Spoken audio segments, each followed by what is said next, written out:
Hello, नमस्ते, सत श्री अकाल, सलाम अलैकुम, गुड मॉर्निंग, गुड इवनिंग। मैं हूं गौरव दयाल और ये था मेरा टिपिकल सिग्नेचर जिससे मैं आपसे बात करता हूं। और मैं एक नई सीरीज शुरू कर रहा हूं which is called pro tips on the beat factory academy channel. So stay tuned and I am going to share an amazing pro audio tip with you guys shortly.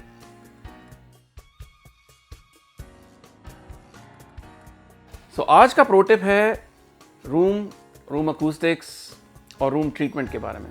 Now that is a question that you've been asking me and other people for many years. So मैंने सोचा कि जो मेरी personal feeling है and certain things that I have learn from certain other people who are in the industry, मैं आपके साथ share करूं एंड होपफुली इन बातों में आपको कहीं ना कहीं आपके मन में जो सवाल है उसका आंसर मिल जाना चाहिए, मुझे लगता है। तो सबसे पहले तो क्या रूम ट्रीटमेंट एब्सोल्युटली नेसेसरी है? So my answer to that is no, it is not absolutely necessary. In fact अगर आप बहुत ज़ोर या बहुत लाउड वॉल्यूम से म्यूज़िक नहीं सुन रहे हैं अपने कमरे में, आपका रूम बहुत लार्ज नहीं है, तो आपको इतनी रूम ट्रीटमेंट की ज़रूरत शायद ना भी पड़े। कुछ बेसिक उपाय हैं जिससे भी आप अपने रूम को ट्रीट कर सकते हैं। So coming down to that, I am going to show you the panels on my wall. As you can see, I have something called a bass trap जो कॉर्नर्स में है, and then there are certain panels which are right at my ear level जहाँ मैं बैठता हूँ in my mix position, and then there are some panels right behind my screen which are absorbing the sound, which are behind the speakers basically. तो मैंने यहाँ पे panels को space करके लगा रखा है। Now in this case you can see the whole room is not completely treated. I have panels only in specific places. And जैसे आप देख रहे हो इन कॉर्नर्स में जो ये पैनल लगी हुई है इसको बेस ट्रैप बोलते हैं, एंड इन पैनल्स की थिकनेस भी वेरिंग है।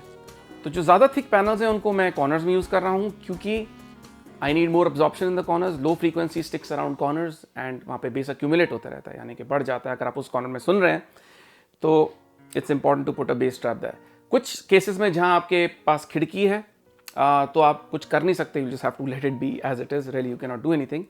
एंड देन समटाइम्स ऑप्शन होता है to have a ceiling cloud. In this case I do not have one, but a ceiling cloud basically means इसी तरह की पैनल को अगर आप थोड़े हाइट से ड्रॉप करेंगे विद वायर्स तो वो आपके हेड पोजिशन के ऊपर आ जाएगी, pretty much near where your mix position और प्रोडक्शन पोजिशन इज। सो ये एक छोटा उपाय। ये पैनल्स बड़ी इजीली अवेलेबल हैं, some are in glass wool and कुछ फोम पैनल्स भी मिलती हैं। ग्लास वूल और फोम में ये फर्क है कि ऑब्वियसली ग्लास वूल या rock wool panels will be more effective because they have a material which absorb sounds more than foam and उसका absorption coefficient is more than foam, so that is the case. But foam panels are cheaper, so अगर आपके पास foam panel है it's not a problem, it's fine, they do work, they really do, but it's a cheaper solution. It's not really as big of an absorption solution if that is something you're looking for. तीसरी चीज होती है diffusers. So diffusers are kind of panels as you can see in this picture, and they have different length of blocks which basically work with certain standing waves of frequencies, ताकि आपका room का जो dimension है उसके हिसाब से जो standing waves produce हो रही हैं, यानी कि frequencies which are offsetting what you're hearing, वो कुछ हद तक, काफ़ी हद तक कंट्रोल हो सकती हैं। But that is probably in my case the last option for somebody who's on a budget. So either you can buy foam panels or you can buy glass wool panels, and the way to put them, like I told you, is to keep two of them on your left and right if you have walls. अगर wall नहीं है तो कोई बात नहीं, जो जिस भी wall के आप करीब हैं उसके पास अपने ear position के पास at least captures most of that area, put one of the panels there. Put panels behind your screen and your monitors ताकि पीछे की wall से जो reflections आती हैं वो cover हो जाएं। Back में if you have a wall, you put a panel. In this case, I do not have a wall, I have windows, but I did put a panel below the windows as you can see. So whatever wall is there just below the windows, that is also being treated by these panels. So I hope this answers your question. This was a very quick one. And then like I said कि earlier, if you know, मेरे पास दो studios हैं दिल्ली में, एक दिल्ली और एक बॉम्बे में, which are treated very extensively. Okay, मैंने उन स्टूडियोज़ में भी काम किया है, मैं अपने एलए के होम स्टूडियो में भी काम कर रहा हूँ, मैं एलए में कैपिटल रिकॉर्ड्स में भी काम करता हूँ, बहुत जगह काम करता हूँ जहाँ the acoustic treatment is different, it varies, but उससे मेरे म्यूज़िक पे, मेरी थिंकिंग पे, मेरे मिक्स पे इतना ज़्यादा इफेक्ट नहीं पड़ रहा। So just to tell you that don't worry about these things too much. Yes, absorption एक चीज़ है, एक है sound isolation. So that is a problem which is different, यानी कि आप म्यूजिक सुन रहे हैं and it leaks out to your neighbours and they are getting very angry with you because they can hear music. So उसका solution ये नहीं है, उसके लिए you will have to call an acoustically informed person or an educated person in that field and then help create either a floating floor or something if that is in your budget. Otherwise you can always monitor at a low level at night या headphones use कर सकते हैं और दिन में आप थोड़ा loud सुन सकते हैं because उस टाइम पे सब लोग काम पे जाते हैं। I don't think you'll get a lot of knock on your doors के म्यूजिक धीरा करो in the day time.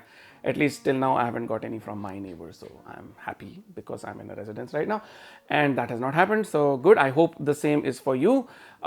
Now, ये बिल्कुल different चीज़ है than a vocal absorption panel, because in that case, if you're in a room and recording a vocal, जैसे कि काफ़ी लोग करते हैं अपने स्टूडियो में काम कर रहे हैं, the client might come straight to your room if you're a good musician, why not.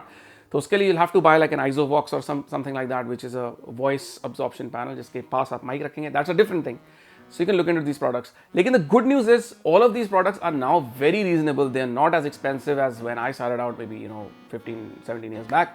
They are much affordable and are actually made for home studios. So अपने डीलर्स, म्यूजिक डीलर्स या equipment dealers से पता करिए, आपको कोई ना कोई solution जरूर मिलेगा. And like I said, don't worry too much about it. You do not really need a super treated room. I have said it. I also posted a video of Junkie XL कुछ time पहले. वो भी यही कहते हैं कि जो natural environment में साउंड अगर आपने अच्छा करा दिया उसको, तो किसी भी थिएटर, किसी भी और अनकंट्रोल्ड एनवायरनमेंट या कंट्रोल्ड एनवायरनमेंट वो अच्छा ही साउंड करेगा. So I hope that eases your mind a little bit. And अगर आपको ये वीडियो अच्छा लगा तो मैं और ऐसे वीडियोस बना सकता हूँ प्रो टिप्स के, लेकिन उसके लिए you must subscribe to this channel and comment below. मैं जो बोल रहा हूँ आपको मुझसे इंटरेक्शन करनी है, I will definitely interact with you. Right below here whether you seeing this on Facebook और on YouTube, and subscribe and tell your friends. So जितनी मुझे इंकरेजमेंट मिलेगी उतने ज़्यादा मैं ऐसे वीडियोस प्रो टिप के बनाने शुरू कर दूंगा.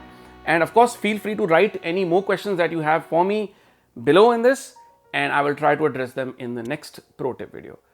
So I hope you're having a good time making music and enjoying yourselves in the heat in summer, but I bid you farewell and I will see you in the next video. Namaste.